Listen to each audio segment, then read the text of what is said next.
Hola mis amigos, bienvenidos a una semana más del Poder de la Enseñanza. Mi nombre es Omar, muchas gracias por acompañarme el día de hoy. Es un placer para mí estar con ustedes a través de las Escrituras. Entramos al mes de diciembre, un poderoso mes, el último mes del año, el último ya de este canon que estamos terminando de estudiar, que es Doctrina y Convenios. Como saben, no solamente es brindar el objetivo de estas clases, no solamente es brindarles algunas alternativas, sino obviamente muchas alternativas. No solamente información, sino muchas alternativas para que puedan enseñar. Ojalá que estén enseñando y compartiendo lo aprendido a los demás y obviamente todos podamos edificarnos y todos vengamos a Cristo, que ese es el objetivo. Así que vamos a empezar esta clase, una de las últimas ya. Estamos en el mes de diciembre. Prácticamente esta es una de las últimas clases de Doctrina y Convenios. ¿Por qué? Porque obviamente veremos las últimas secciones, llamadas secciones, las que son las 137 y las 138. Nos corresponde ya al mes de diciembre, un mes agradable para muchos, un mes nostálgico para muchos también. Muchos lo esperan, muchos tienen mucha nostalgia, pero bueno, nosotros tenemos que seguir con lo que es las escrituras. Estamos estudiando, como saben, el manual Ven, sígueme de la Iglesia de Jesucristo de los Santos de los Últimos Días. Nos corresponde lo que es el episodio 49. Así que empecemos la clase, veremos las últimas secciones de doctrina y convenios y espero que te sumerjas conmigo para que puedas aprender un poquito o de repente recordar, porque yo sé que ya sabes mucho, pero también de recordar algunas cositas. Ah, mira, esto yo lo escuché a tal líder alguna vez, yo lo pensé, yo lo escuché, yo lo leí en algún manual y obviamente te puedas edificar y fortalecer tu fe. Así que acompáñame. El día de hoy veremos lo que es el tema de la clase. El título de la clase es La visión de la redención de los muertos. Donde vemos que la visión enseña pues que la redención de Jesucristo puede extenderse a los que han muerto. La redención, cuando se habla de redención, es un resumen de decir pues el perdón. ¿No? La visión de la redención de los muertos quiere decir la visión del perdón de los muertos. Eh, el Evangelio de Jesucristo enseña eso, que ellos van a tener la oportunidad de escuchar y aceptar el Evangelio en el mundo de los espíritus. A eso lo llamamos nosotros cuando morimos y pasamos al otro lado del velo, quiere decir el mundo de los espíritus. Esto es posible mediante las ordenanzas, pues, ¿verdad?, que realizamos nosotros los vivos, que realizamos por ellos en los templos y por su posterior arrepentimiento. Obviamente, si ellos se arrepienten, pues obviamente tendrán una redención. Eso es lo que vemos aquí. Vemos una división, obviamente, cuando Jesucristo enseña para que está la separación de los prisioneros, obviamente así se les llama en la cárcel, los prisioneros, los que no tienen el Evangelio, y obviamente predica el Señor Jesucristo a su gente, hace la prédica para que ellos puedan ir y predicar al resto, ¿verdad? De eso hablaremos el día de hoy un poquito.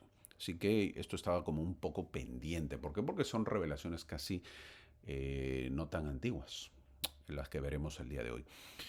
Muchas gracias a todos los que se suscriban, a todos los que comentan. Gracias. Veo que les agrada, veo que les ha gustado.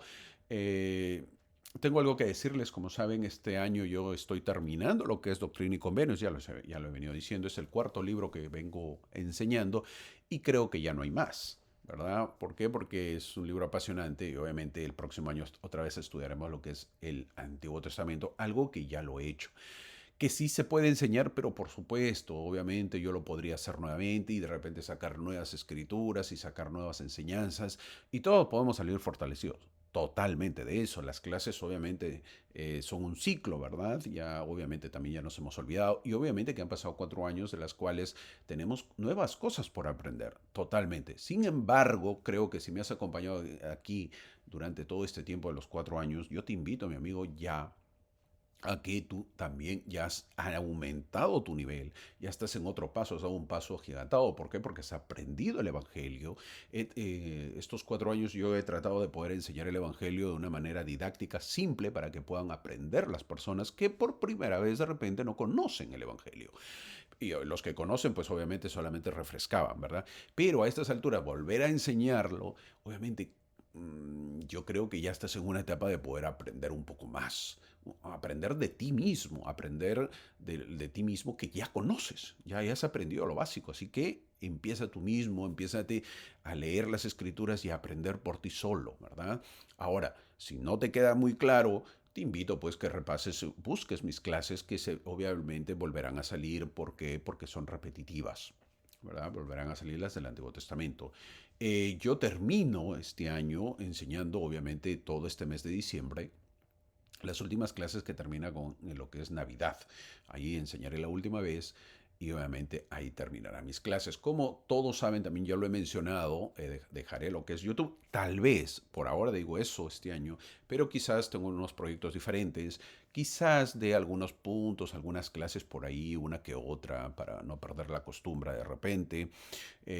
También daré de repente hablaré un poquito de historia. Me ha encantado, a mí me ha fascinado la historia, he aprendido no saben cuánto lo que es la historia y hay mucha historia que he dejado de explicar o de hablar o de decir, obviamente porque el tiempo es corto, pero de repente quizás en algunas clases seguiré hablando de historia, quizás, no lo digo. Pero ya que estás suscrito, pues te va a llegar si es que hago algo, o de repente algún tema, o de repente noticias, no lo sé. Pero como saben, si quieres seguirme también, estoy en el canal de TikTok, al cual es el poder de la enseñanza, y cada vez se suscriben más. Y he visto ahí algunos nombres que se suscriben, algunos que me siguen de aquí del canal de YouTube, se han pasado también se están viéndolo. Y obviamente es un canal que a muchos les gusta, a muchos no les gusta todavía, no están actualizados o no simpatizo mucho, está bien. Pero son temas agradables. ¿Por qué? Porque son 40 segundos, un mensajito rápido que te puede ayudar. Hay más ya, a estas alturas hay más de 250 mensajes. Así que imagínate toda esa cantidad de mensajes. Tú, si entras a mi canal, no has entrado y te pones a ver todos los videos, vas a encontrar cerca de 250 mensajes. Imagínate, de 40 segundos, un minuto cada uno. O sea, imagínate, casi hay 250 minutos. Es bastantito, ¿verdad? Casi son dividido en 4 horas que puedes verlo. Eh, Te van a gustar, te van a agradar, lo puedes ver, lo puedes disfrutar y las cuales, sí, pues 250 mensajes, sí, más o menos tengo eso y siguen aumentando, todos los días siguen saliendo, los cuales también ahí nos podemos conectar o comunicar. Así que daremos ya por final, todavía hoy día es una de las últimas clases, pero no indica que es la última, así que te invito a que me acompañes, que disfrutes y espero que yo, sinceramente, si me has acompañado, yo sé que estás capacitado. He visto a muchos que ya son maestros, me han contado aquí en los mensajes que ponen, ya son maestros, ¿qué les sirven las clases? Qué bueno, de verdad. Aplaudo por eso. ¿Por qué? Porque has vencido el miedo. ¿Por qué? Porque te sientes un poquito más preparado. Porque sabes que es posible. Ah, el hermano Omar lo puede. ¿Por qué no yo? Qué bueno que hayas podido hacer eso. Si eres maestro de seminario, si eres maestro de instituto, si eres maestro de la escuela dominical, de la primaria, de mujeres jóvenes, te felicito. Y si eres líder y te sirve estas clases también. Ojo, un buen líder se califica y se hace. También los líderes tienen que enseñar el Evangelio. Si un líder no enseña el Evangelio es complicado. Una reunión, por ejemplo, del comité ejecutivo, del comité, el consejo de barrio, o como le llaman las juntas en algunos lugares, esas reuniones empiezan con una pequeña clase, con una pequeña experiencia espiritual, con un pequeño mensaje, leyendo las escrituras. De esa manera, los demás miembros van a poder ver y decir, wow, ok, esto hay que hacerlo. ¿Y en qué me baso? Bueno, veré algunas escrituras y veré cómo se enseña, cómo lo aplico para que mis miembros o para que mis líderes puedan sentirse fortalecidos. Ojo, siempre se hace eso, siempre. Yo tengo años en la iglesia y siempre he visto a los líderes hacer eso. Entonces, es una buena enseñanza. Hagan ustedes también, les invito a que lo hagan para que sean buenos líderes. Así que espero que me sigas acompañando estas últimas clases. Pues yo me siento muy feliz, algún día te conoceré y te veré y diré, qué bien que te sirvió un poquitito, aunque sea un granito aporte en tu vida con las clases. Eso me hace a mí muy feliz, saber de que he colaborado y que has crecido en tu parte espiritual. Así que ánimos, ya seguir adelante. Disculpa que me haya extendido un poquito el tiempo, son 9 minutos, pero creo que vale la pena mencionarlo. A la próxima clase también lo diré, porque de repente algunos no me ven y algunos sí. ¿Ok? Empecemos la clase. Esta semana veremos las últimas secciones, como lo dije, de Doctrina y Convenios. Empezamos el mes de diciembre terminando el libro de Doctrina y Convenios. Hoy día veremos la sección 135. ¿Y de qué habla? La visión del reino celestial. Y la sección 138, la última, la visión del rey de la redención de los muertos. Reino celestial, imagínate, de eso hablaremos. Lo último, y de la redención de los muertos. 4 páginas que se pueden leer muy suavemente, con mucha doctrina, la cual puedes marcarlo, y yo te voy a acompañar. Ahora, me pueden decir quizás, hermano, usted en una clase anterior dijo que ya era el final. ¿Ya hay más secciones? ¿Qué pasó, hermano? Total, usted ya me habló de los pioneros que ya terminaron. Te cuento. La visión del reino celestial, que ahora es la sección 137, no formó parte del libro de los mandamientos. ¿Te acuerdas que así se llamaba al comienzo? El libro de mandamientos. Bueno, luego se llamó Doctrina y Convenios.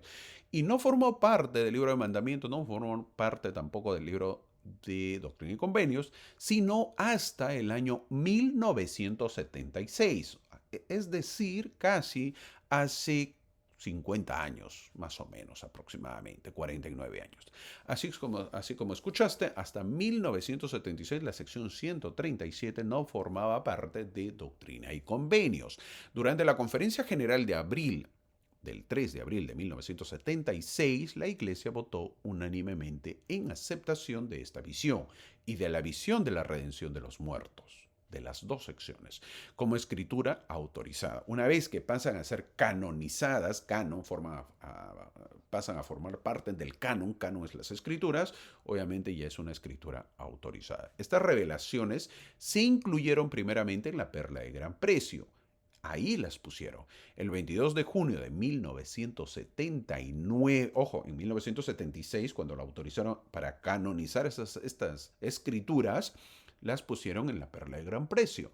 El 22 de junio de 1979, 3 años después, porque estaba hablando de 1976, que pasaron a ser parte de la Perla de Gran Precio.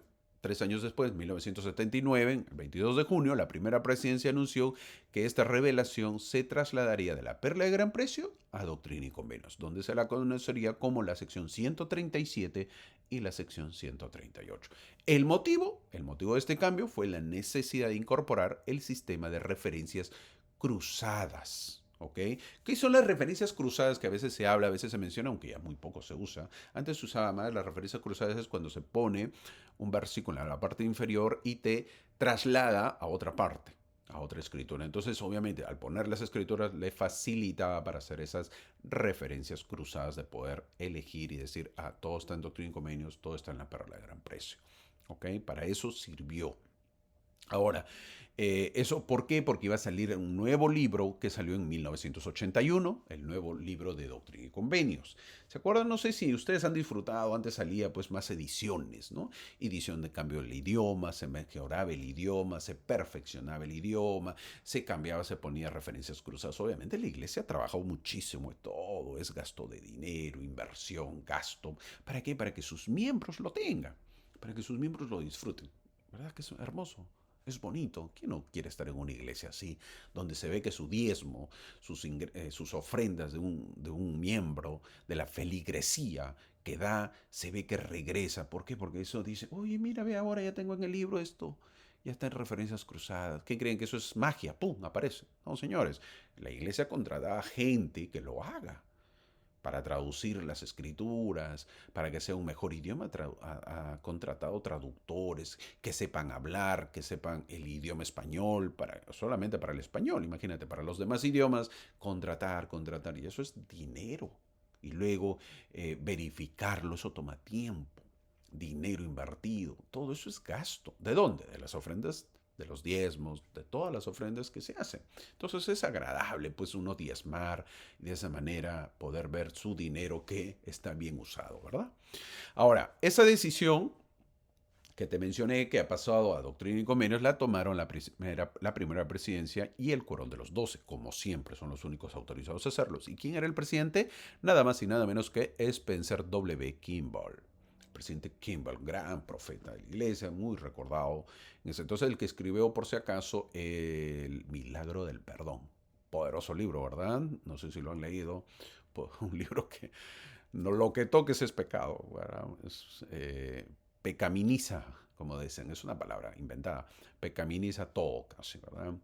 un hombre muy estricto en decir pues que debemos llevar una vida más pura. Ahora, veremos de qué se trata la sección 137. Entrando, el contexto histórico de la visión del reino celestial de José Smith es inspirador. Recordemos que en 1833, 3 años después de restaurada la iglesia, el Señor les recordó a los pioneros santos de Kirtland su mandamiento de construir una casa. Dice así la sección 95, una casa del Señor. Después de que se construyó, el Señor recompensó sus sacrificios con un maravilloso derramamiento de luz y verdad. Eso ya lo hemos visto, es decir, vino el Espíritu sobre mucha gente, hubieron el don de lenguas, hubieron visiones. Todo eso pasó en el templo de Kirtland. El templo de Kirtland casi se había terminado para enero de 1836. Durante muchas semanas antes de su dedicación, la cual se llevó a cabo el 27 de marzo de 1836, unos meses antes, los hermanos, los miembros pioneros, tuvieron clases y reuniones en el edificio. Los irán preparando. Durante un periodo de 15 semanas, miren, 15 semanas, más o menos 3 meses y medio, que abarcó del 21 de enero al 1 de mayo de 1836, muchos santos pioneros de la iglesia, de los santos de los últimos días, tuvieron visiones y presenciaron otras manifestaciones espirituales muy inusuales. Fue poderoso, un espíritu que siempre iban y lo tenían, miraban ellos visiones. Hubo informes de santos que vieron seres celestiales en 10 reuniones diferentes, celebradas durante ese tiempo. En 8 de estas reuniones, muchos informaron haber visto ángeles. En 5 de los servicios, algunas personas testificaron que el mismo Jesús, el Salvador, se les apareció. Esto está documentado. Esto no es invento. Esto no es que el profeta José Smith lo hizo. No, el Señor envió sus ángeles. En muchas ocasiones el Señor mismo se apareció a los santos. Mientras los santos estaban en comunión con huestes celestiales, muchos profetizaron, algunos hablaron en lenguas y otros recibieron el don de interpretación de lenguas. La noche del jueves 21 de enero de 1836, el profeta y varios líderes de la iglesia de Kirtland y Missouri se reunieron en el templo. O sea, ¿por qué? Porque la gente de Missouri que ya se estaban yendo, obviamente ya estaban empezando a estar en Missouri, también vinieron y para presenciar, obviamente, las clases. Y en esas clases, muchos del 21 de enero, varios líderes que estaban ahí reunidos en el templo, después de las unciones y de que toda la presidencia impusiera sus manos sobre la cabeza del profeta y pronunciara muchas bendiciones y profecías gloriosas, una poderosa visión se presentó ante ellos, ante los líderes ahí reunidos. Ahí tuvieron la visión. ¿Quién? El profeta. El profeta tuvo la visión. El joven profeta José Smith está en la parte superior del templo de Kirtland con su padre, los obispos y otros líderes. Están orando, anticipando la dedicación del templo, que pronto ocurriría, y de pronto los cielos se abren y José ve el reino celestial, brillante, puro, con calles doradas y una gloria pues indescriptible. De eso trata la sección. Esta sección, sección 137, es conocida como la visión del reino celestial. Es pequeña, es corta, pero muy bonita, muy hermosa, muy profunda. Y si algún día uno quiere ir al reino celestial, pues tiene que saber de qué se trata. El versículo 2 de esta sección dice que el profeta que vio, dice el profeta que vio la puerta del reino celestial como llamas de fuego, lo que simboliza que no deja entrar el pecado o que destruye el pecado. Es decir, que solamente los puros tendrán acceso. No olvides esto, mi amigo. La pureza abre puertas. Parece que fuesen puertas que excluyen, porque encuentra puertas en el reino celestial. ¿Por qué hay puertas? No debería haber puertas. No. Pero esas puertas indican que no excluyen, sino que son puertas que invitan. Las puertas del cielo atraen, son trascendentemente hermosas. No te está cerrando para que no entres al reino celestial, sino que son puertas hermosas que simbolizan, hey, te invito a que vengas. Símbolo de una salvación que siempre la salvación invita, la salvación del Evangelio de Cristo siempre invita, no rechaza. Algún día tendremos la dicha, pues, de poder estar en ese lugar y poder entrar. Luego de ello, el profeta ve el trono de Dios y al Padre y el Hijo sentados en ese trono. Ambos sentados juntos es la imagen de la unidad divina, pues. Ambos, el Padre y el Hijo, son uno.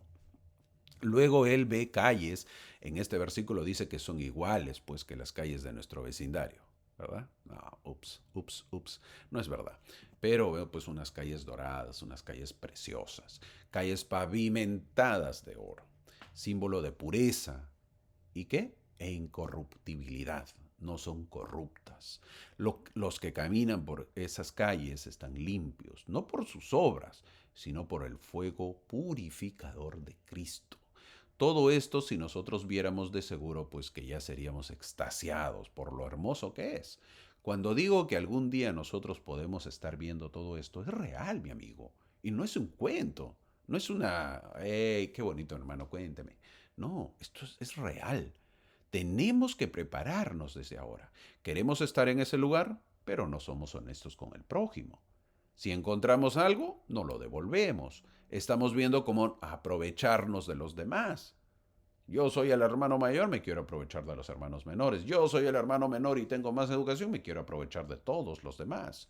No queremos cumplir las leyes de Dios, no queremos ir los domingos a la iglesia, no queremos pagar diezmos, no queremos cumplir la palabra de sabiduría. Así, mi amigo, es complicado pasear por esas calles del reino celestial. Muy complicado. Luego de ello, José Smith vio a Adán, el primer hombre, Adán, vio a Abraham. El padre Adán significa que no porque el mundo culpe a Adán por comer del fruto prohibido, indica pues que no estará en el más alto grado. También lo vio a Abraham. ¿Te acuerdas de Abraham? Sí, pues el que tuvo varias esposas, ¿verdad? El que le criticas y por eso. No. Ahí va a estar, ahí lo vio Abraham. El que empezó con el matrimonio plural. Y el que ahora nos hace que la historia de la iglesia pues no la queramos aceptar. El que tuvo a Sara y a Agar como esposa, el que entregó a Sara, su mujer, al faraón y al rey Abimelech, sí, a Abraham.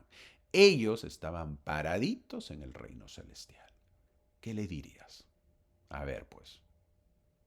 ¿Qué le vas a decir a Abraham? ¿Que por qué? Y tú diste el matrimonio plural. ¿Mm? Ay, Abraham, me complicaste mi existencia en 2025, casi me aparto de la iglesia. Porque, ¿cómo pudiste, Abraham, tener más esposas? Eso no se hace, Abraham. ¿Eso le vas a decir? ¿Eso le dirías? Anda pensando, ¿ah? Si es que quieres estar en ese reino, ¿qué le vas a decir? Porque lo vas a encontrar ahí. José también vio a sus padres, a José Smith, así se llamaba su papá de José Smith, porque José Smith, el profeta, viene a ser José Smith Jr., ¿ok? Y José Smith padre. José Smith padre y Lucy Mack, así se llamaba su mamá, él los vio ahí. Ojo, que los vio en la visión, pero sus padres todavía estaban vivos, no habían muerto. Lo que sugiere que el Señor le mostró su exaltación futura. Es muy probable que los padres de José Smith sean exaltados según esta visión. Esto es algo reconfortante, ver a tus padres en el reino celestial y sus padres todavía estaban vivos, es decir, que eran elegidos. Pero el versículo 5 dice que vio a su hermano Albi, que había fallecido en 1823 sin bautismo o sin bautizarse. La pregunta es, ¿cómo lo vio Alvin si no se había bautizado? Esta fue la gran sorpresa. Alvin estaba en el reino celestial, el hermano del profeta José Smith. José se preguntó cómo podía ser posible. Alvin había muerto antes de que el evangelio fuera restaurado y sin haber recibido las ordenanzas. Alvin no había sido bautizado, como era posible entonces que esté en el reino celestial según el versículo 6.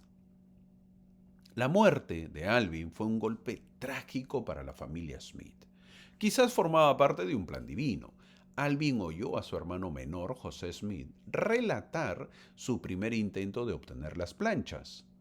Una vez más, Alvin muere el en el año 1823. Por lo tanto, José Smith ya había hablado de las planchas, ya había tenido en la primera visión. Alvin oyó a su hermano menor, José Smith, relatar su primer intento de obtener las planchas de oro.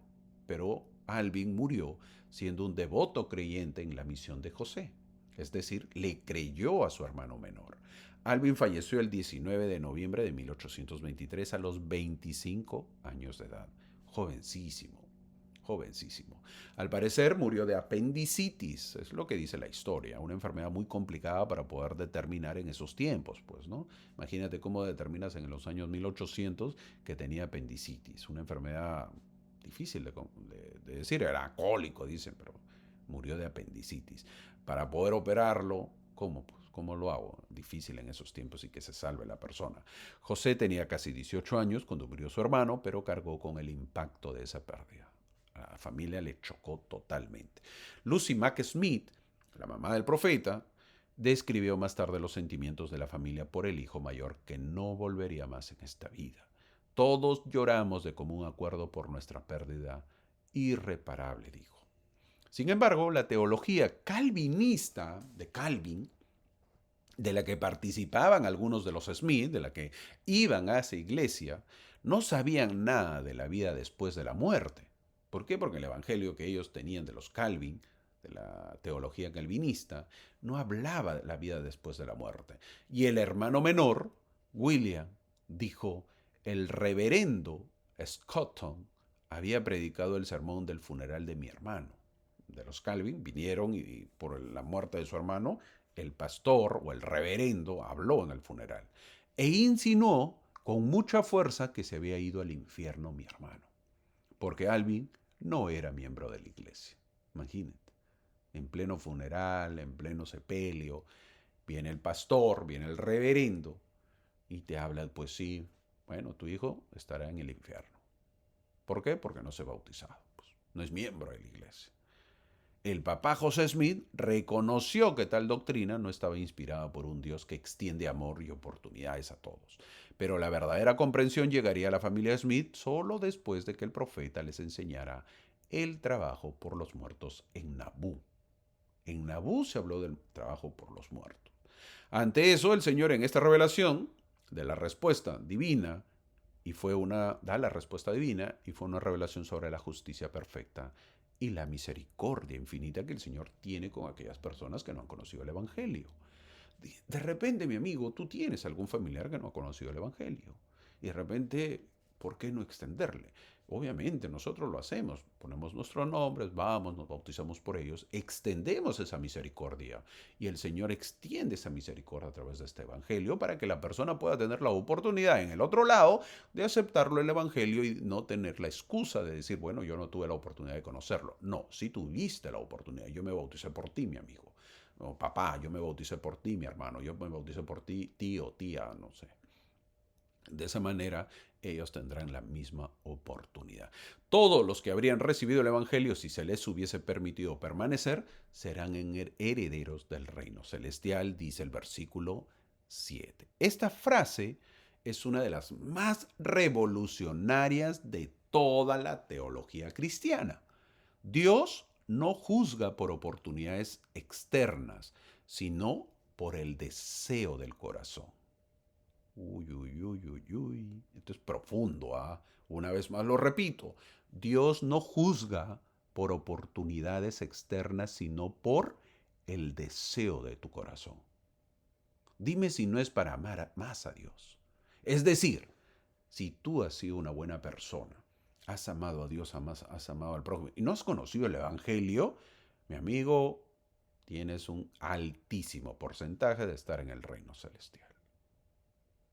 Al menos la visión de José Smith de su hermano Alvin en el reino celestial confirma que Alvin había recibido el Evangelio si se le hubiera permitido quedarse.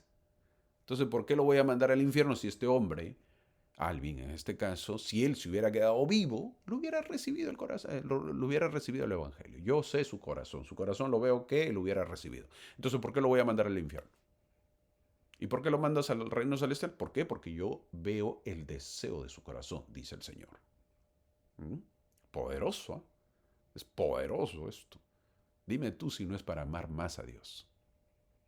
4 años después, en 1840, José Smith enseñó a su padre enfermo la doctrina recién revelada del bautismo por los muertos. Y el padre Smith, el padre José Smith, pidió que José fuera bautizado por Alvin inmediatamente. Bautiza a mi hijo.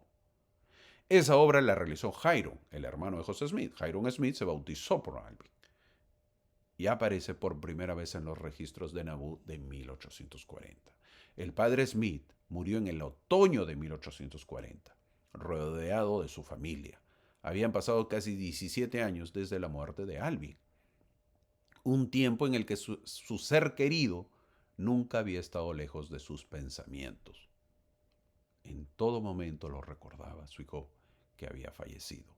En sus tranquilos últimos momentos, los ojos del padre Smith se iluminaron con la sorpresa de una visión clara, y antes de morir simplemente dijo: veo a Alvin, y murió. Estoy hablando del papá José Smith. Poderoso. Esta sección de la visión del reino celestial es muy bonita, ¿verdad? ¿Por qué? Porque obviamente vemos a la familia Smith que tienen una experiencia de su hermano que falleció, pero imagínate tú. O a ver, que levante la mano quien no tiene familiares que han fallecido. Hermano, mi abuelita falleció, mi mamá falleció y no conoció el Evangelio. Imagínate, yo no sé cómo está el deseo de su corazón. Su corazón cómo era. Por eso será juzgado. Y quizás esté en el reino celestial. Y más bien preocúpate tú, mi amigo. Tú, mi amiga, preocúpate. Porque tú de repente no vas a estar ahí. Y de repente tu familiar sí va a estar. Hermano, yo perdí una hija. Yo perdí un hijo. ¿Dónde estará? ¿Dónde crees, mi amigo? El Evangelio es hermoso. No te inactives. No dejes de aprender. Disfruta las misericordias de Cristo por su pueblo, por sus hijos, por todos nosotros. La doctrina cristiana predominante en el momento de la muerte de Alvin lo condenaba a sufrir una eternidad en el infierno. Eso decía la doctrina de Calvin, pues.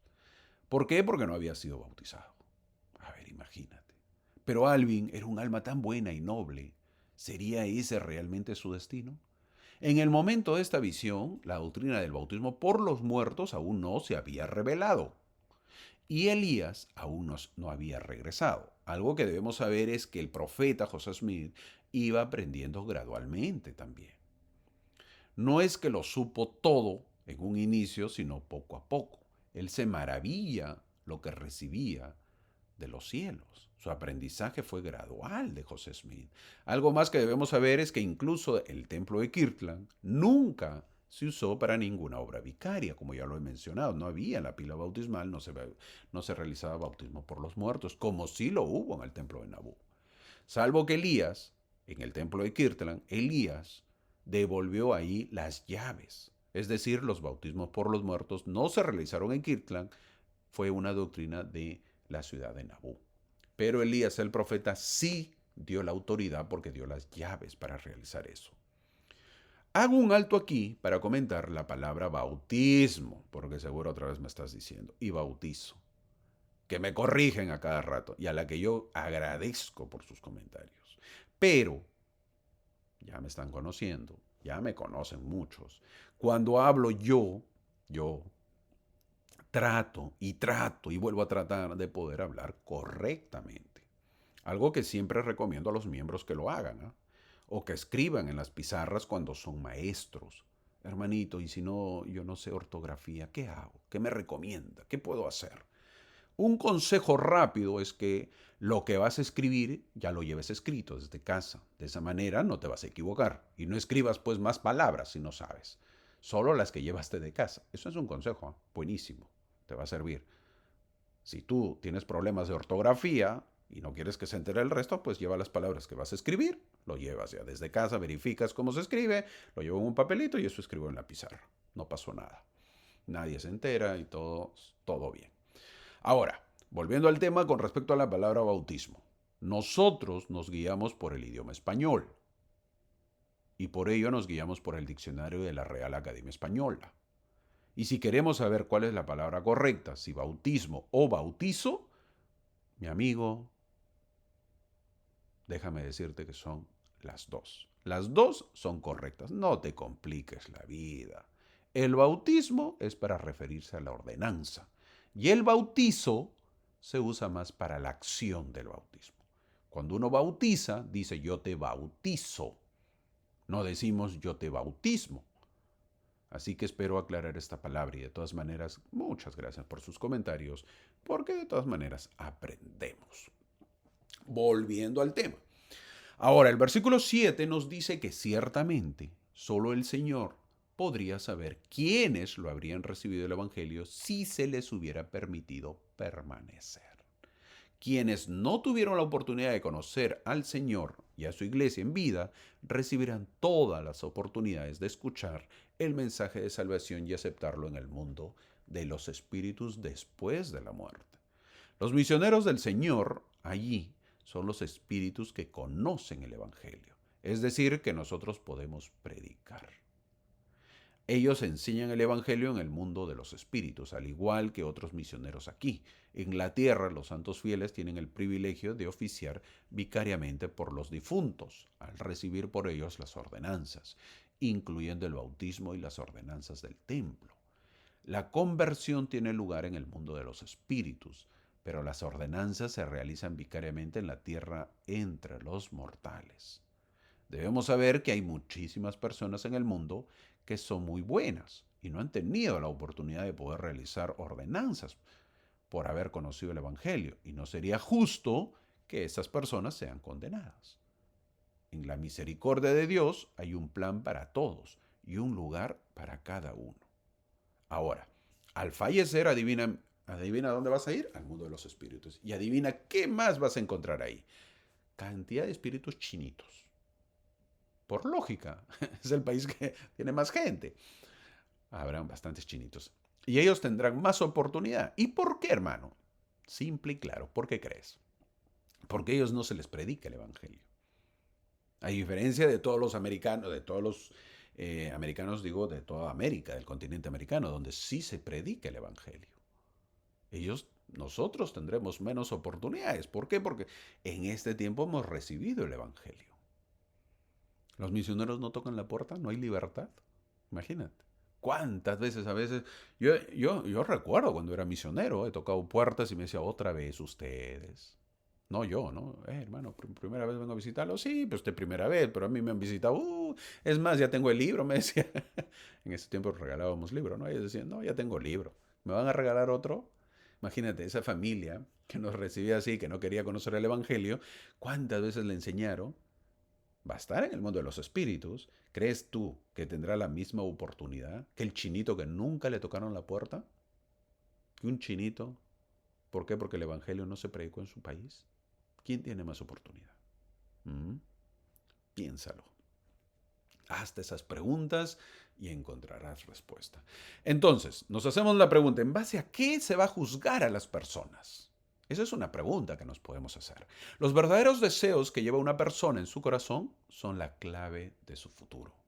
Para el que ha recibido las leyes de Dios, la obediencia a esas leyes pone de manifiesto sus verdaderos, pues, anhelos.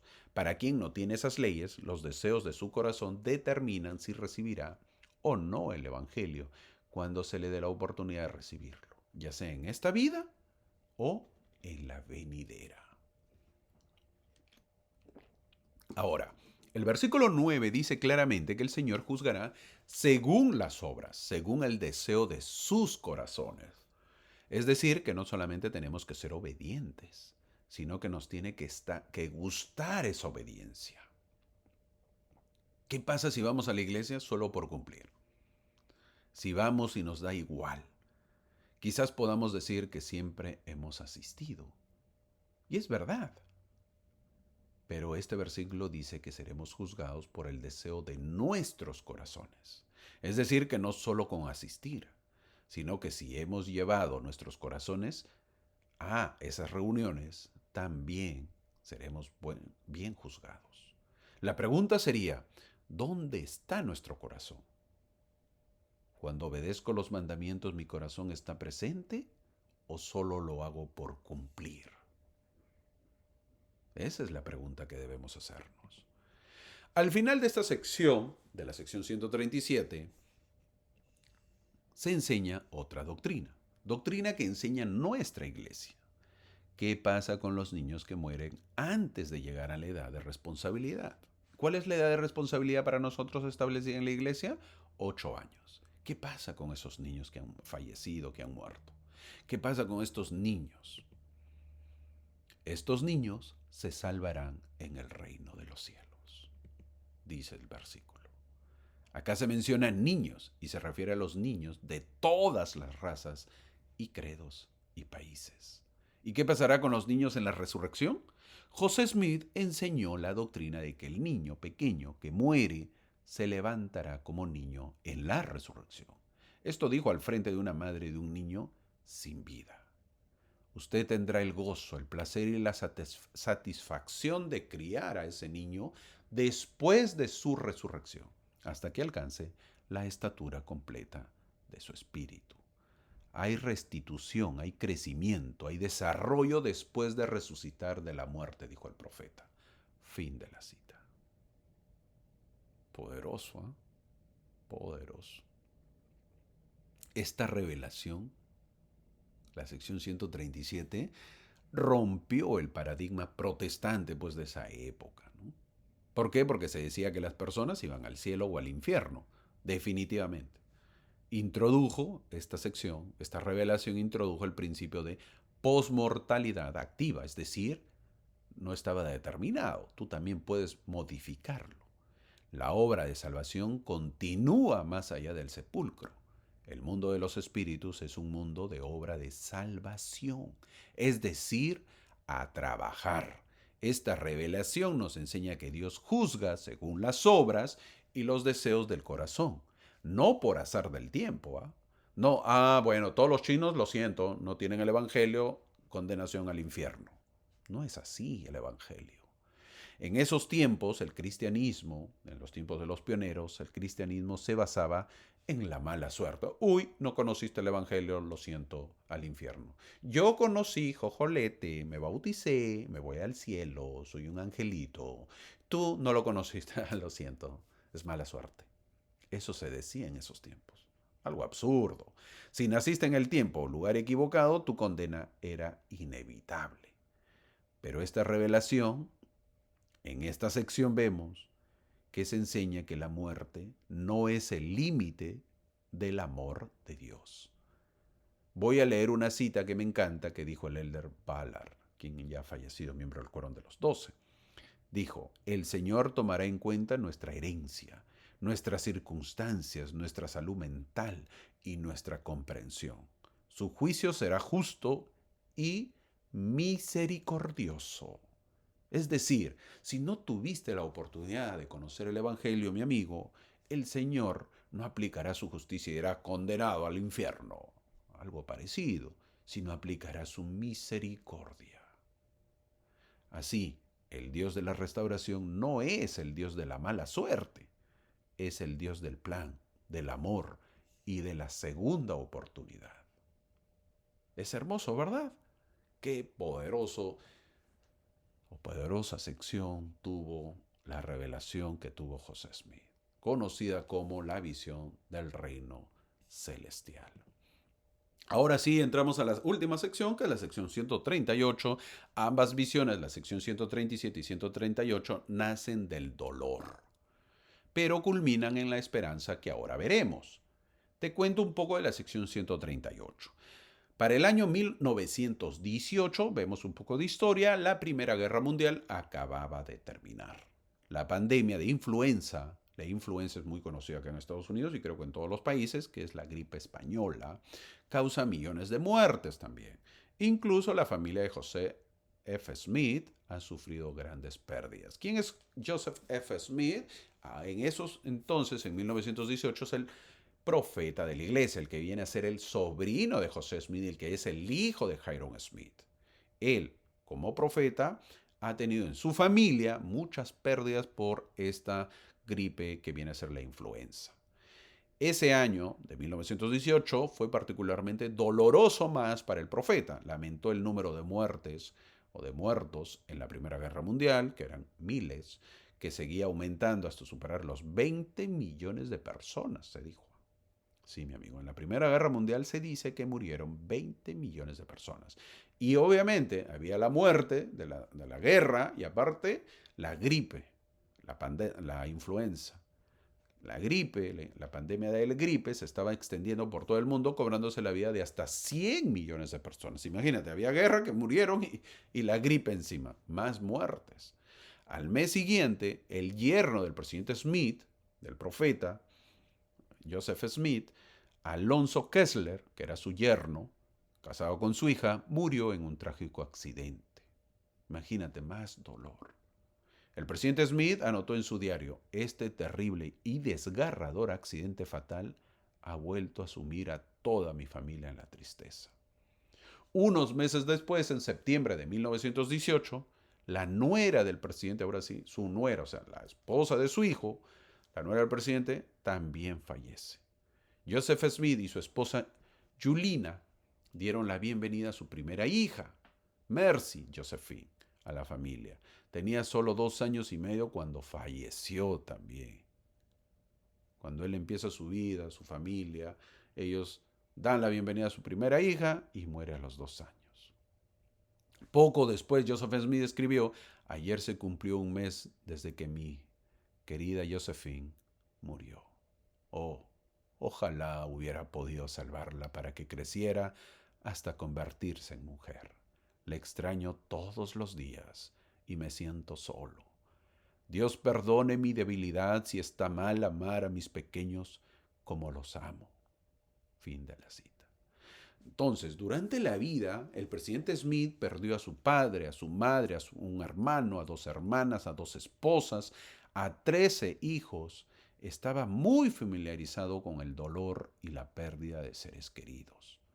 Su padre fue Hiram Smith, lo vio partir a los 5 años. Cuando era niño ya empezó a sentir el dolor de la muerte. Sí, ¿te acuerdas que José Smith se fue en caballo con su hermano Hiram Smith? En la despedida, Hiram Smith también se despide de su familia y se despide de su hijo, Joseph F. Smith. Sí, el que ahora es profeta en 1918. Ya está mayor, ya está anciano. Pero él lo vio partir a su padre a los 5 años en caballo, para nunca más volverlo a ver con vida. ¿Por qué? Porque cuando lo vuelve a ver, ya su padre estaba muerto. Toda la vida casi, este hermano, el profeta Joseph Smith, prácticamente pasó con dolor de pérdidas. Su alma anhela comprender el destino de esos muertos, de los muertos que él ha tenido, que son varios.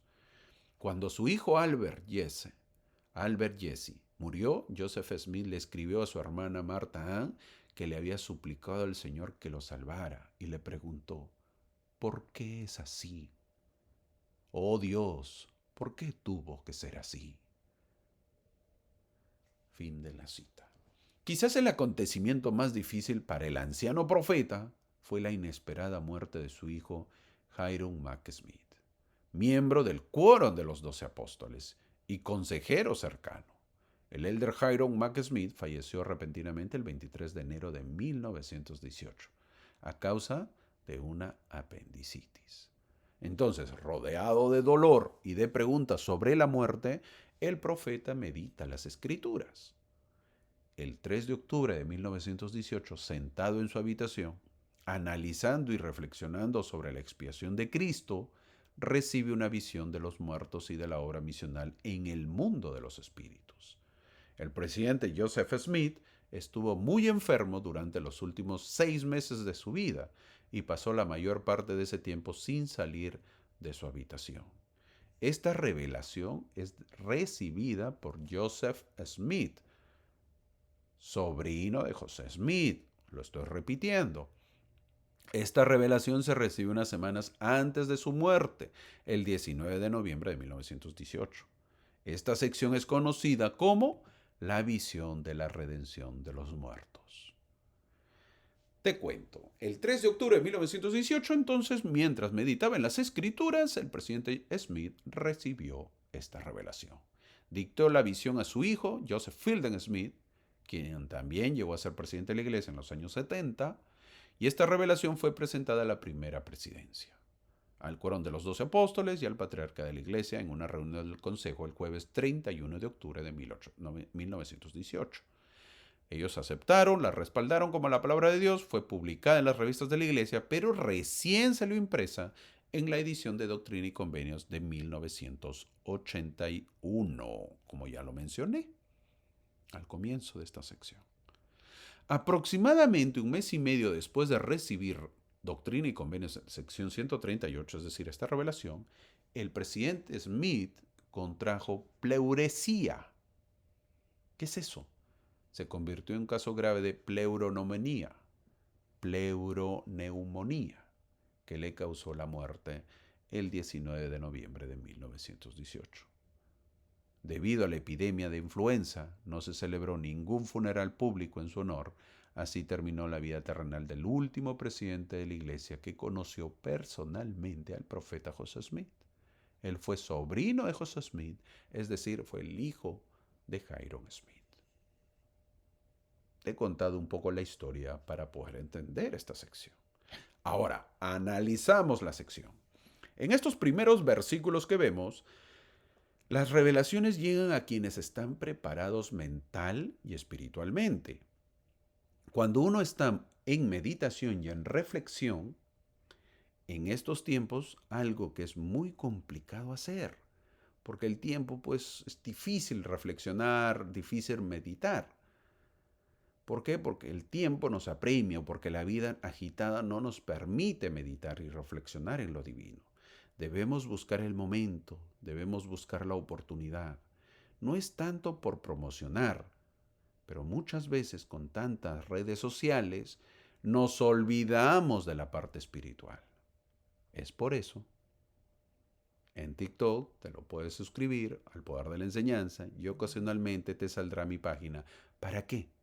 Para que lo puedas recordar y sobre todo meditar lo espiritual y no te olvides de lo espiritual por estar en la parte temporal. Esa es una pequeña publicidad.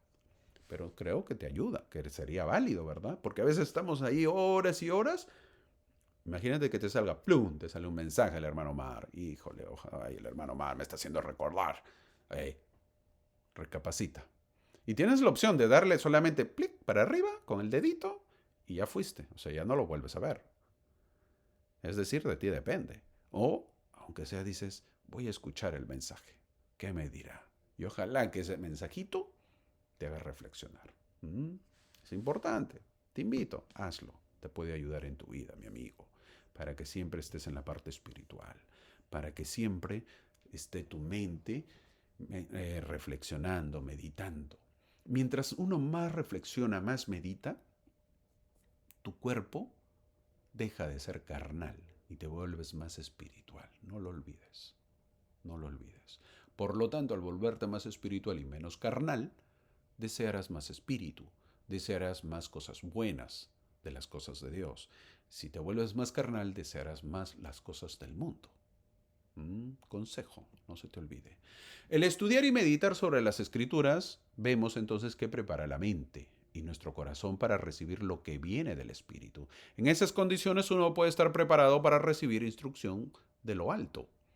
Luego, el profeta abre las escrituras y se dirige a los capítulos 3 y 4 de la primera epístola de Pedro, que hablan de qué? Del sufrimiento por causa de la justicia. El versículo 8 se centra para decir que cuando Jesús murió fue y predicó al mundo de los espíritus. Esto dice el Nuevo Testamento. Pero la mayoría de congregaciones no lo entiende y no lo explica. No dicen nada del mundo de los espíritus. Nosotros creemos en el mundo de los espíritus. ¿Dónde van nuestros espíritus cuando morimos? Asimismo, sabemos que en ese mundo hay división, donde está la cárcel para los que no conocen el Evangelio y el paraíso donde están los obedientes. A ese lugar iremos nosotros y también colaboraremos con la enseñanza del Evangelio. ¿Y para qué? Para que todos puedan conocer el Evangelio y puedan ser juzgados, dice el versículo 10. Hasta ese versículo todo es normal, porque están citando los versículos del Nuevo Testamento. En el versículo 11 empieza la revelación, diciendo que vio las huestes de los muertos, pequeños así como grandes.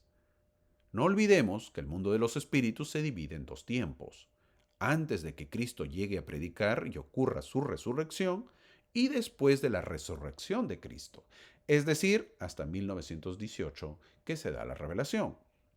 Al parecer, el presidente Smith vio antes de la resurrección, porque dice que vio a los grandes, que son los profetas del Antiguo Testamento, y los pequeños, que son las personas. El versículo 12 dice que están reunidos una compañía innumerable. Nosotros sabemos que en el mundo de los espíritus, antes de la resurrección de Cristo, había un gran abismo que separaba los espíritus de los justos de los espíritus de los inicuos. De modo que los que quisieran pasar de aquí a vosotros no podían, ni tampoco podían pasar a nosotros. Los que quisieran venir de allí, eso dice Lucas capítulo 16. La misión del Salvador en el mundo de los espíritus construiría un puente que permitiría a los justos predicar entre los inicuos. Al ver el mundo de los espíritus en el mundo de la muerte de Jesús, en el momento de la muerte de Jesús, Joseph Smith, el profeta que está recibiendo la revelación, describe una multitud compuesta únicamente por almas justas. Estos espíritus grandes, que son los profetas, dice el versículo 13, que ofrecieron un sacrificio, son los sacrificios que se hacían en el Antiguo Testamento. En el versículo 15 se habla de que estaban llenos de gozo y alegría por el próximo día de su liberación. Sabían perfectamente que Jesús los visitaría. Es decir, quienes reciben primero a Jesús cuando cruza el velo, cuando va al mundo de los espíritus, los profetas, es decir, los espíritus mayores, es decir, los profetas del Antiguo Testamento, Juan el Bautista y todos los demás profetas que hicieron sacrificios, todos los hombres justos también. Ellos sabían que Cristo llegaría. Sabían que Jesús iría hacia ellos, dice el versículo 16. Uno se pregunta también, ¿cómo sabían que el Señor los visitaría? Estos santos y profetas sabían que el Señor vendría, pero ¿cómo ellos se enteraron? Bueno, primero habían muchos profetas entre ellos, como para tener muchas profecías de la venida del Mesías al mundo de los espíritus. Obvio que estaban la mayoría de los profetas y santos del Antiguo Testamento, y tenían que saber, pero no debemos olvidar que Juan el Bautista, escucha bien, Juan el Bautista había llegado al mundo de los espíritus aproximadamente 2 años antes de que Jesús se acuerda, o antes que Jesús, se acuerdan de que a Juan lo decapitaron, ¿verdad? En el Nuevo Testamento vemos eso. ¿Y a dónde fue? Al mundo de los espíritus. Ciertamente Juan el Bautista preparó el camino en el mundo de los espíritus tal como lo había hecho en la Judea. El trabajo de Juan siempre fue preparar la vía para recibir a su Señor, y así lo hizo en el mundo de los espíritus también. ¿Verdad que no lo sabías? Es por eso que tienes que seguirme, pues, para que te enteres de eso. Es decir, era parte de un plan que Juan el Bautista termine su obra antes que Jesús para que él pueda ir al mundo de los espíritus y pueda predicar y obviamente tenga la gente reunida porque Cristo ya llegaría. Es decir, de esa manera se enteran que Cristo llegaría. Luego dice el versículo 18 que mientras conversaban esta innumerable multitud en el mundo de los espíritus, cabe mencionar que pasaba en la tierra. Nuestro Señor estaba sufriendo. Mientras ellos en el mundo de los espíritus se preparaban para recibir con alegría, nuestro Señor en la tierra estaba sufriendo, luchando por respirar, con un dolor insoportable proveniente de ser crucificado. Está siendo insultado por los judíos, ridiculizado como un falso profeta, escupido e insultado por uno de los ladrones. En Getsemaní estaba solo, en el Gólgota solo un pequeño grupo de seguidores tiene el valor de quedarse y observar. Pero no había nadie para aliviar el dolor. Incluso el apoyo espiritual del Padre fue retirado brevemente. Fue lo peor o la peor hora de nuestro Señor. Pero en ese instante, en un instante, el dolor desaparece. El Mesías pasa de las heces de la copa amarga a una gloriosa fiesta de bienvenida. Alegría y júbilo. La alfombra roja del mundo espiritual está lista y esperando, dice el versículo 18, es aclamado como el Maestro. Saben que es el Mesías, conocen su nombre como Jehová.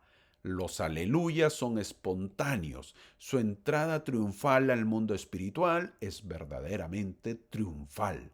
Los coros de los santos y los profetas dan la bienvenida.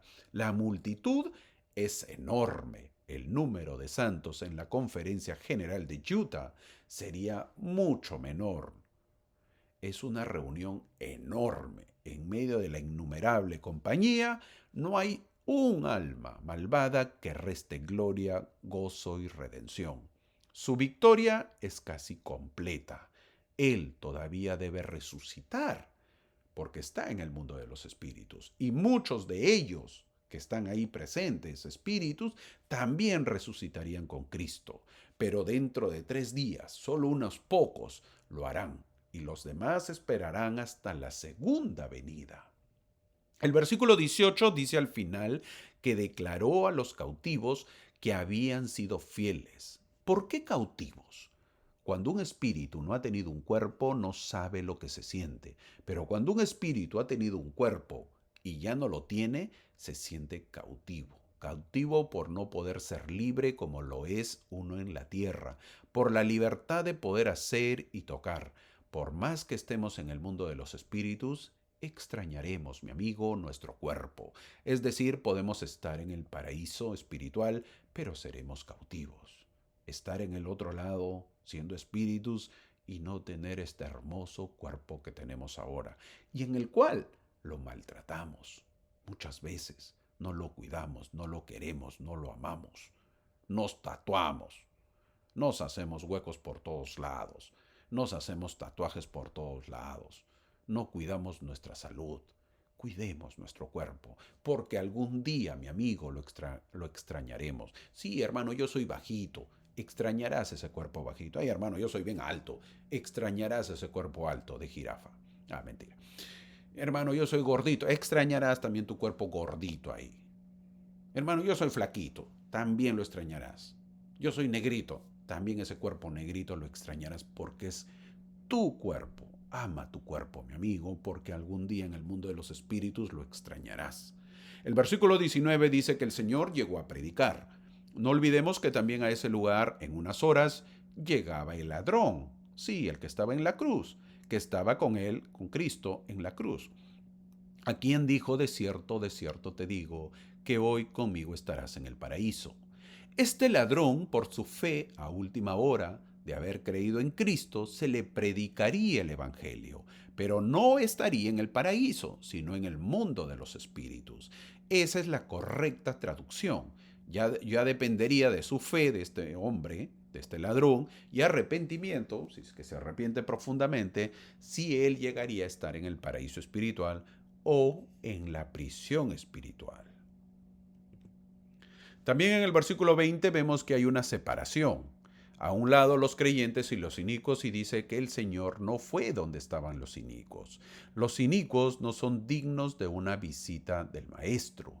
Aquellos que son inicuos pueden, en el tribunal del juicio, estar cara a cara con Jesús, pero no son dignos de morar en su presencia. Después del sufrimiento de la cruz, el Maestro nunca más moriría, nunca más moraría con los inicuos. ¿Por qué? Porque terminó su obra. Cuando Cristo muere en la cruz, nunca más estaría con los inicuos, ni en el mundo de los espíritus. Después de su resurrección, Jesús, por ejemplo, visitó a los 12, a las mujeres fieles, a los varones fieles, pero no visitó el Sanedrín para decirles, cojolete, ya estoy aquí, se los dije. No regresaría con Pilato, que era un inicuo, para decirle, ¿no desearías ahora haber escuchado a tu esposa, Pilato? Mira, aquí estoy. No, No visitó a los soldados romanos para burlarse de ellos. Las escrituras declaran que Cristo no podía ir personalmente a los inicuos en el mundo de los espíritus, a causa de su transgresión de esta gente. Basándose en esto, todos los inicuos fueron asesinados, por ejemplo, para que él pudiera visitar a los nefitas en el libro de Mormón. ¿Te acuerdas que se caen todas las paredes y todo lo que cae? Una destrucción antes de la venida de Cristo a la tierra de Nefi. ¿Te acuerdas? Todos mueren, todos esos inicuos son asesinados para que él pudiera visitar a los nefitas. Todos los inicuos debían ser destruidos antes de su visita a las tribus perdidas. Una vez que él había sufrido, una vez que nos había redimido, una vez que él había dicho consumado es, el Salvador no ministró a los inicuos nunca más. Y ahora, hermano, déjame decirte, esa es nuestra labor. Ahora, si todavía estás pensando que quizás te gusta el mundo de los espíritus y no importa si no crees, el versículo 22 dice que donde estaban estos espíritus prevalecían las tinieblas, es decir, la oscuridad. El versículo 23 dice algo que debemos estar preparados porque los creyentes doblaron la rodilla. Así que tomar colágeno, mi amigo, y cartílago de tiburón, porque ese día todos doblarán la rodilla ante el Hijo de Dios. El versículo 27 nos deja claro que el ministerio de Jesús en el mundo de los espíritus se limitó al tiempo entre la crucifixión y la mañana de la resurrección. ¿Cuánto tiempo fue exactamente que estuvo Cristo muerto? Para nosotros y en el mundo de los espíritus, las profecías indican que fueron 3 días. Y en esto hay controversia por saber exactamente el día y la hora de la crucifixión y la resurrección. Pero nosotros nos inclinamos a creer que fue el viernes a las 3 de la tarde, que sería el primer día, el sábado que empezaba el viernes a las 6 de la tarde, es el segundo día, y termina el sábado a las 6 de la tarde, para dar inicio al domingo, que es el tercer día, y resucita en la mañana. Ahora, si lo calculamos en horas de nosotros en estos tiempos, sería pues como unas 36 horas que el Señor estuvo en el mundo de los espíritus. Claro, calculando el tiempo, 36 horas, día y medio casi. El versículo 29 dice que el Señor no fue a predicarle a los inicuos, como dice la escritura de Pedro, es decir, hay una corrección. En lugar de ello, dice en el versículo 30 que organiza sus fuerzas y nombra mensajeros. A estas alturas debemos saber que cuando Jesús resucitó, también resucitaron muchos. En el mundo de los espíritus hubo 2 grupos en los buenos. El primero resucitaría pronto y se aparecería a los santos en Jerusalén. El segundo grupo no resucitaría en ese momento. Estos eran los santos que serían enviados como misioneros a los inicuos en la prisión espiritual. Era obvio que si todos los espíritus justos hubieran resucitado en el momento de la primera resurrección, no habría quedado pues ningún espíritu para predicar a los inicuos en la prisión espiritual. Entonces aprendemos que el sacerdocio está activo a ambos lados del velo.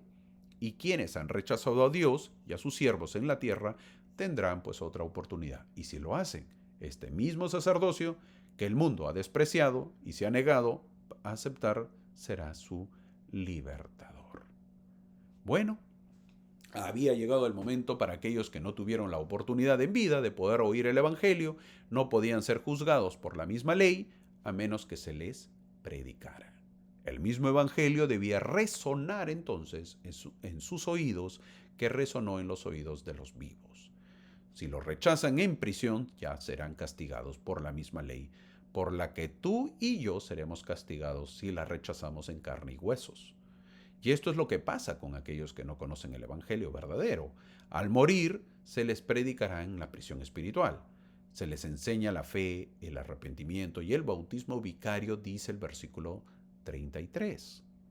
Es decir, si a todos aquellos que no han conocido el Evangelio verdadero se les está enseñando en el mundo de los espíritus, para ellos se necesitan predicadores, se necesitan misioneros. Así que, como siempre lo he dicho, vamos a ir al otro lado a trabajar.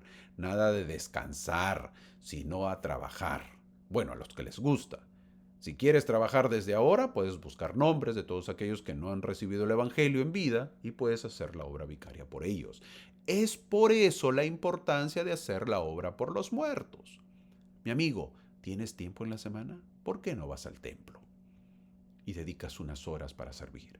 Quizás 2 días a la semana o quizás un día. Si no tienes tiempo, ¿por qué no haces la obra genealógica? Es decir, puedes trabajar en diferentes maneras, pero hagámoslo. Con esto aprendemos que el Señor desea que todos sus hijos puedan conocer el Evangelio, que quieran conocer el Evangelio, quiere salvar a todos. Con esto aprendemos eso, que todos tengan la oportunidad de poder conocer el Evangelio y todos puedan ser salvos. Eso es el resumen del Evangelio que Cristo quiere para todos. Para todos. Los versículos 39 y 40 nos dice que en esta visión que tuvo el presidente Smith pudo ver a Adán y Eva. Con esto aprendemos una vez más que si bien algunas congregaciones cristianas enseñan que Adán y Eva nos traicionaron al comer del fruto prohibido, causando así que naciéramos en un mundo caído en lugar del jardín del Edén, la doctrina de la iglesia, de nuestra iglesia, sostiene que Eva debe ser honrada por encima de todas las mujeres. Ninguna merece mayor alabanza, excepto quizás María, la madre de Jesús. Es nuestra primera madre. Si nosotros estamos en contra de Eva, algún día la veremos y espero que también la critiques frente a ella. Debemos saber que toda mujer, cualquiera que sea su situación familiar, llamamiento u ocupación, participa en los roles de quien nutre, anima, consuela, quien brinda amor y quien protege y preserva las familias. Para nosotros, los varones, también veremos a Adán, a quien culpamos por haber comido del fruto prohibido, muchos de nosotros. Ellos son nuestros primeros padres y se nos enseña que gracias a ellos podemos tener este evangelio de salvación. Como muchos todavía siguen pensando en el matrimonio plural y quizás no lo quieren aceptar, como ya lo dije, bueno, está nada menos que Abraham, dice el versículo 41. Se sigue describiendo a los profetas del Antiguo Testamento, se menciona a Isaías, Ezequiel, Daniel, Elías, Malaquías, los grandes estaban en ese mundo esperando al Hijo de Dios. ¡Wow! Poderosos a todo ese séquito de grandes líderes, que tú lo has leído, mi hermano, que tú los conoces. Imagínate rodearte. Hola Isaías, ¿qué tal Ezequiel? Hola Jeremías, hola Daniel. ¡Hey, el rey David! ¡Hey, el rey Salomón! ¡Hey, ¿cómo está? ¡Hey, ¿cómo está usted, Samuel? ¿Te imaginas? ¡Hey, Noé! Bueno, para estrecharles la mano tienes que ser digno, mi amigo. Pero por lo menos dirá, ¿y quién eres tú? Ah, soy Daniel, soy Isaías, soy tal. Ah, sí, el hermano Omar me habló de su clase, ¿verdad? Espérate, que me acuerdo, porque ya ni me acuerdo, hermano. No, sí me acuerdo de su clase, el hermano Omar, y me dijo que yo conocería algún día. ¿Ok? No te olvides. Por lo menos me mencionas. Si estabas pensando también si solamente eran los profetas del Antiguo Testamento que vio el profeta, el versículo 49 dice que los profetas del libro Mormón también estaban ahí reunidos. El versículo 50 se explica el cautiverio, que es la larga separación del espíritu y el cuerpo. Una vez más aprendemos que la paz que experimentan los justos en el mundo de los espíritus no es el estado supremo de felicidad, que la mayoría de los cristianos conciben como el cielo, ¿verdad? Porque cuando los cristianos hablan que una persona ha fallecido, ay, se fue al cielo. Ahí están todas las mamás, ¿verdad? Y en el infierno, ahí están todos los papás, según para los cristianos. Para nuestra iglesia no es así. Ah, qué bueno, felizmente. Solo cuando el espíritu y el cuerpo están inseparablemente unidos, la humanidad puede recibir una plenitud de gozo. Y cuando están separados, el hombre no puede recibir una plenitud de gozo. En este contexto, todos los espíritus entre la muerte y la resurrección se encuentran en cautiverio. Es decir, que al morir nosotros también vamos a vivir en cautiverio, ya lo dije. ¿Y por qué? Porque no tenemos un cuerpo físico. El versículo 51 dice que muchos resucitarían cuando Jesús resucitó, y así lo dice el libro de Mateo en el Nuevo Testamento. Pero también muchos se quedaron porque se necesitaba predicar el Evangelio. Podemos ver que hasta el versículo 52 el presidente Smith está hablando de la escena en el mundo de los espíritus en el momento de la muerte de Cristo. Antes de continuar con el versículo 53, debemos señalar este versículo como un punto de transición. El versículo 53 es el punto de transición. Como si viajara en el tiempo, la visión del presidente Smith avanza casi 1900 años. Ahora ve el mundo de los espíritus en el presente. Es decir, en 1918, el presidente Smith está viendo el mundo postmortal. Está mirando a través del velo hacia el mundo al que pronto entrará, al que pronto irá. Está viendo ese mundo en el presente.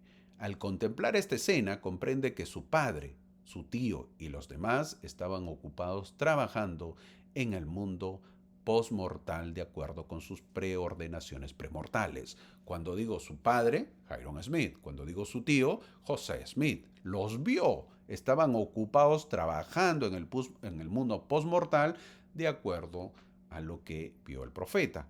Como historia, el presidente Smith vio a José Smith, su tío y su padre Hyrum Smith, la última vez cuando José y Hyrum pasaron por el templo en caballo camino a Carthage, como ya lo dije. Esa fue la última vez que los vio vivos, porque después ya los volvió a ver muertos. Y después de ese tiempo habían pasado 74 años desde la última vez que los vio, y ahora los ve en el mundo de los espíritus. ¿Te imaginas la alegría que debe haber sentido ver a su padre y a su tío predicando el Evangelio? Y tú, mi amigo, puedes también tener esa oportunidad. Vas a cruzar el velo. Hoy día, mañana, pasado, no sé cuándo. Y la pregunta es, ¿a dónde irás? Quizás veas a José Smith, a Hyrum Smith trabajando. Quizás. Ojalá, dependerá de ti, mi amigo. Una vez más, en el versículo 57 nos dice que los fieles continuarán sus obras en la predicación del Evangelio en el mundo de los espíritus. Los fieles en esta vida continúan enseñando y trabajando en el mundo de los espíritus, a favor de aquellos que no conocen a Dios. Hay mucho trabajo por hacer en la otra vida. Ojalá que te guste la predica del Evangelio. Al comienzo es un poquito difícil, pero luego te gusta, luego te va a gustar, luego te vuelves un experto, un maestro. Te lo digo por experiencia. Sí, conoces ya todo, sabes la gente que te va a preguntar, sabes cómo responderle. Es bonito. ¿Tú te imaginas tener todo el tiempo para predicar el Evangelio? Sí, qué bonito. En aquel entonces lo que sucedía en el mundo preocupaban obviamente al profeta. Profundamente le preocupaba. Pero quizás el suceso más difícil para el anciano profeta fue la inesperada muerte de su hijo Hyrum Mack Smith, miembro del Quórum de los 12 Apóstoles y consejero cercano. El elder Hyrum Mack Smith falleció inesperadamente el 23 de enero de 1918 a causa de una apendicitis, como lo dije. Y eso afectó profundamente al profeta, quien se preguntó por qué su hijo había tenido que dejar esta vida terrenal cuando era tan necesario. Lamentó profundamente la pérdida de su hijo. La respuesta llegó como un consuelo para un padre afligido, la bendición para un siervo fiel, una de las grandes y tiernas misericordias del Señor. Su hijo seguiría predicando el Evangelio en el otro lado del velo. Hay una historia que vale la pena que lo cuente. Esta historia lo cuenta el elder Boyka Packer, quien ha fallecido, quien era miembro del Quórum de los 12 Apóstoles. Ya hace un tiempo falleció. Él dijo, te cuento la historia. Hace unos días tuve mi última visita con nuestro querido hermano McConkie, el elder Bruce R. McConkie, su hermano, hermano en el apostolado, ¿verdad? Él estaba descansando en la cama, vestido, consciente y paciente. Nos expresamos nuestro profundo amor y nos despedimos. En una ocasión el presidente Lee, Harold B. Lee, me comentó que el fallecimiento de un miembro de los 12 le había afectado más profundamente que el de ningún otro. Ahora, decía el elder Boyka Packer, lo entiendo. No puedo expresar la soledad ni la profunda pérdida personal que siento. El elder McConkie, el hermano McConkie, y yo compartimos un testimonio que, según he llegado a crecer, pocos hombres comparten. Podía hablarle con mayor franqueza sobre temas sagrados que a ningún otro hombre, y de hecho lo hice. En los últimos meses habíamos hablado de su próxima partida de la vida terrenal. En esas ocasiones, a pesar de su profundo pesar por dejar a su familia y a sus hermanos, hablaba con ilusión. Estaba completamente libre de temor. Al despedirnos, le pregunté si podía hacer algo más por él y me pidió una bendición. Tras la bendición, el hermano McConkie lloró y dijo: ahora todo está en manos del Señor. Afirmó su disposición a hacer lo que el Señor quisiera. El jueves pasado, mientras los hermanos se reunían en el templo, él y su esposa Amelia comunicaron que estaba listo para partir. ¿Le pediríamos al Señor que lo autorizara? Así se hizo en el altar. Al día siguiente, por invitación de Amelia, su familia se arrodilló alrededor de la cama para una última oración familiar. Finalmente se sintieron dispuestos a dejarlo ir. Y justo en el momento en que le pidieron al Señor que lo autorizara, falleció. Fue una experiencia conmovedora y apacible para la familia. Ahora con poder y autoridad llevará la luz del Evangelio a los que estaban en tinieblas. Fin de la cita. Me encanta esta historia porque vemos, cuando tú tienes fe, mi amigo, y conversas con otra persona que tiene fe también así de grande, es hermoso, te edificas, te fortaleces. Y eso es el propósito de estas clases. Que hayas crecido, que hayas aumentado, que hayas crecido tu fe, tu testimonio, para hablar temas espirituales y que hables con tu amigo, con tu hermano, con tu vecino o con tu familiar y te fortalezcas en la fe. Pero hazlo, prepárate, estudia, ora, pide al Señor.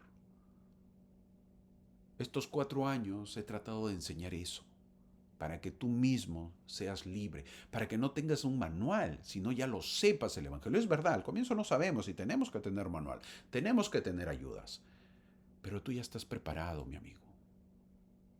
Yo levanto mi mano, si yo te conociera, a todos los que me han seguido durante todo este tiempo, yo levanto mi mano y puedo decir: estás preparado. Sí, yo estás preparado. Y si me tocase, estuvieras en mi barrio, diría: estás preparado para ser maestro. Enséñame ahora. O enseña a todos. Yo sé que al comienzo vas a tener miedo, temblor, te van a temblar las piernas, etc. Pero luego lo harías, porque ya estás preparado. Eso es lo que se siente. El elder Boyka Packer, cuando falleció, el elder Bruce R. McConkie sintió eso. Él ya estaba preparado para irse al otro lado, a seguir con esa enseñanza. Ojo, el elder McConkie, si no lo saben, era el que ha escrito infinidad de libros, el que conocía más las escrituras que ningún otro, el que ha escrito doctrina mormona varias veces, muchas cosas escribió, y obviamente un hombre muy, muy, muy preparado. Y si nos preguntamos en la otra vida, ¿podremos arrepentirnos? El versículo 58 dice que los que se arrepientan serán redimidos. Aprendemos mucho de este versículo. Al parecer uno puede arrepentirse en el mundo de los espíritus. La enseñanza de la iglesia es que es mucho más difícil arrepentirse en el espíritu que durante la vida terrenal, pero sí es posible. Sí es posible arrepentirse en el mundo de los espíritus, aunque se nos enseña que es mucho más difícil hacerlo allí porque no tendremos nuestros cuerpos físicos para ayudarnos. Además, una parte integral del arrepentimiento es que debemos hacer restitución. Esto significa que si has robado $5, debes devolver los $5 a la persona a quien robaste. Esto puede ser muy difícil de hacer en el mundo de los espíritus. Ahora, así dice el versículo 58, una vez más: es más difícil arrepentirse en el otro lado que estar en la tierra. Si no debemos hacernos la pregunta: si no fuese posible arrepentirse en el otro lado, entonces ¿por qué realizamos las obras en el templo? Seguro estás diciendo, ay hermano, no es posible. Ah, pues entonces, ¿por qué realizamos las obras en el templo? ¿Mm? ¿Por qué nos bautizamos por los muertos? ¿Por qué nos sellamos por ellos? ¿Por qué? ¿Por qué hacemos sesiones en el templo por los fallecidos? Es obvio que es porque ellos no lo hicieron en vida, pero también es porque si se arrepienten en el otro lado, pueden tener las ordenanzas a su alcance. ¿Sí o no? Es mejor nosotros realizar las ordenanzas en el templo por los fallecidos para que ellos tengan la oportunidad de aprovecharlo y nuestro trabajo es ese. Y los demás ya está en manos de ellos, pues, ¿no? Así dice el versículo 59, después que han padecido el castigo recibirán la recompensa. Así termina esta poderosa sección que habla de la redención de los muertos. El profeta José Smith, el profeta Joseph Smith, ve que Cristo no fue personalmente al infierno, como comúnmente se pensaba, a predicar, sino que organizó un ejército de mensajeros que profetas, patriarcas, hombres y mujeres fieles. ¿Para qué? Para llevar la luz del Evangelio a los que estaban en tinieblas. El Salvador había organizado sus fuerzas, comisionado a sus mensajeros y proclamado libertad a los cautivos. Entonces vemos que esto parece que hubiese sido una guerra, que el Señor está organizando para una guerra. No es un ejército de destrucción, mi amigo, sino un ejército de redención, de perdón.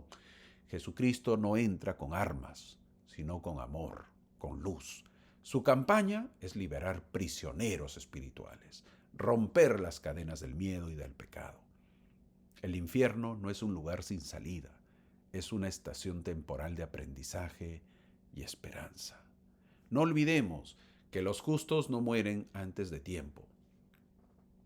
Son simplemente trasladados a otros campos de labor. Dios no cierra las puertas del cielo, las abre más de lo que imaginamos. El infierno no es una venganza eterna, sino una escuela de corrección y oportunidad. El cielo no es exclusivo, sino inclusivo. No excluye, sino incluye un lugar para todos los que deseen sinceramente ser como Cristo.